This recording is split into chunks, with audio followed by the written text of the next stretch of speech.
Kapapasok lang pong balita, nagbanta si Pangulong Duterte na i-veto ang buong 2019 national budget kapag nakita niyang hindi ito maayos. Sinabi niya yan sa campaign rally ng PDP Laban sa Bacolod City kanina.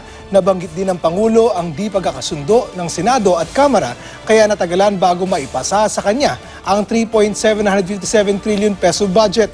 Nasa likod din ulit ng bulletproof glass si Pangulong Duterte nang magtalumpati kanina. Matatandaang nang pinirmahan ni Senate President Tito Soto ang budget bago ito isinumiti sa Pangulo, sinabi niyang nakasalalay na kay Pangulong Duterte kung i-veto niya ang 75 billion pesos mula sa DPWH budget na ginalaw di umano ng Kamara matapos itong maratipikahan ng Kongreso.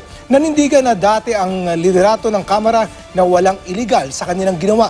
Sa ngayon, habang walang naipapasang budget, reenacted pa rin ang pondong ginagamit ng gobyerno.